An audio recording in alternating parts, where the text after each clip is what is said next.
For tonight, should we go back to Edgar Allan Poe?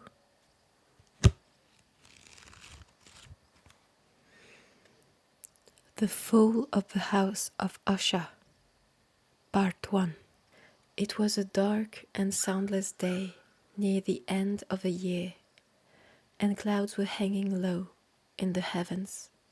All day I had been riding on horseback through country with little life or beauty, and in the early evening I came within view of the house of Usher.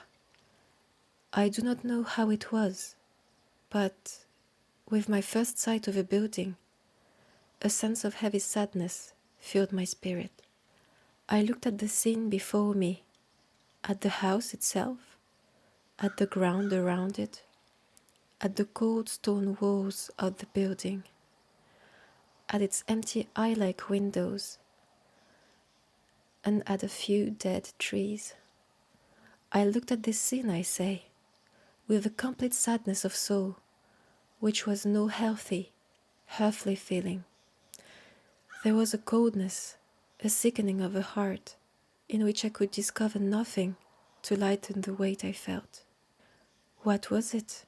I asked myself. What was it that was so fearful, so frightening in the view of the house of Usher? This was a question to which I could find no answer. I stopped my horse beside the building on the edge of a dark and quiet lake. There I could see reflected in the water a clear picture of the dead trees and of the house and its empty eye-like windows. I was now going to spend several weeks in this house of sadness, in this house of gloom. Its owner was named Roderick Usher. We had been friends when we were boys, but many years had passed since our last meeting. A letter from him had reached me, a wild letter which demanded that I reply by coming to see him. He wrote of an illness of the body, of a sickness of the mind, and of a desire to see me, his best and indeed his only friend. It was the manner in which all this was said, it was the heart in it, which did not allow me to say no. Although as boys we had been together, I really knew little about my friend. I knew, however, that his family, a very old one, had long been famous for its understanding of all the arts and for many quiet acts of kindness to the poor. I had learned too that the family had never been a large one with many branches. The name had passed always from father to son, and when people spoke of the house of Usher, they included both the family and the family home. I again looked up from the picture of the house reflected in the lake to the house itself. A strange idea grew in my mind, an idea so strange that I tell it only to show the force of the feelings which laid their weight on me. I really believed that around the whole house and the ground around it, the air itself was different. It was not the air of heaven. It rose from the dead, decaying trees, from the grey walls and the quiet lake. It was sickly, unhealthy air that I could see, slow-moving, heavy and grey. Shaking off from my spirit what must have been a dream, I looked more carefully at the building itself. The most noticeable thing about it seemed to be its great age. None of the walls had fallen, yet the stones appeared to be in a condition of advanced decay. Perhaps the careful eye would have discovered the beginning of a break in the front of a building, a crack making its way from the top down the wall until it became lost in the dark waters of the lake. I rode over a short bridge to the house. A man who worked in the house, a servant, took my horse, and I entered. Another servant, of quiet step, led me without a word through many dark turnings to the room of his master. Much that I met on the way added, I do not know how, to the strangeness of which I have already spoken. While the objects around me, the dark wall coverings, the blackness of the floors, the things brought home from long forgotten wars, while these things were like the things I had known since I was a baby, while I admitted that all this was only what I had expected, I was still surprised at the strange ideas which grew in my mind from these simple things. The room I came into was very large and high.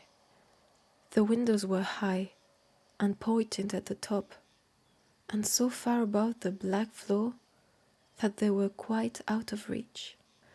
Only a little light, red in color, made its way through the glass and served to lighten the nearer and larger objects. My eyes, however, tried and failed to see into the high, far corners of the room. Dark coverings hung upon the walls.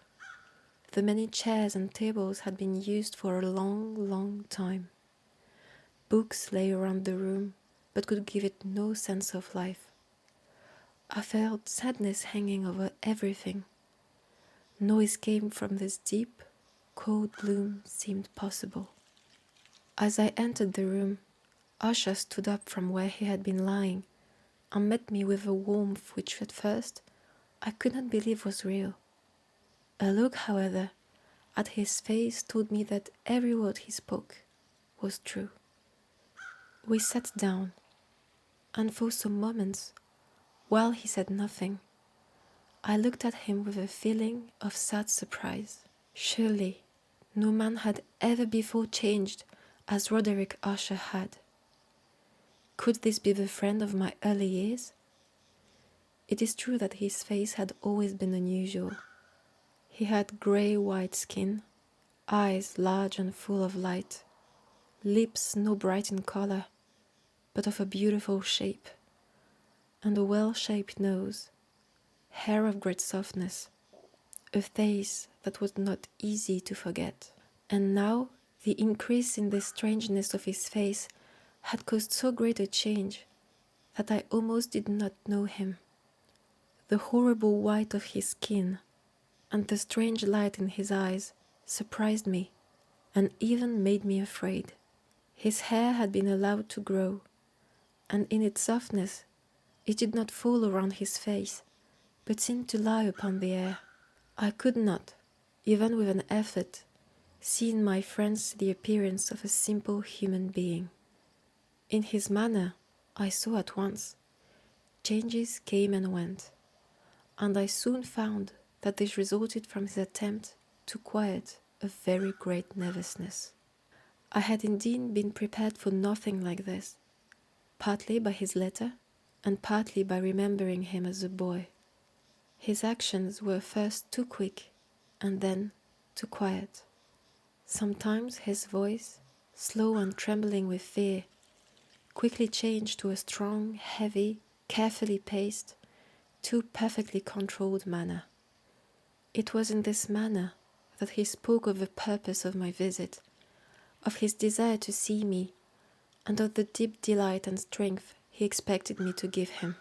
He told me what he believed to be the nature of his illness. It was, he said, a family sickness, and one from which he could not hope to grow better, but it was, he added at once, only a nervous illness, which would without doubt soon pass away. It showed itself in a number of strange feelings. Some of these, as he told me of them, interested me but were beyond my understanding. Perhaps the way in which he told me of them added to their strangeness. He suffered much from a sickly increase in the feelings of all the senses. He could eat only the most tasteless food. All flowers smelled too strongly for his nose. His eyes were hurt by even a little light, and there were few sounds which did not fill him with horror. A certain kind of sick fear was completely his master. "I shall die," he said. "I shall die. I must die of this fool's sickness. In this way and no other way, I shall be lost. I fear what will happen in the future, not for what happens, but for the result of what happens. I have indeed no fear of pain, but only fear of its result, of terror. I feel that the time will soon arrive when I must lose my life and my mind and my soul together in some last battle with that horrible enemy, fear."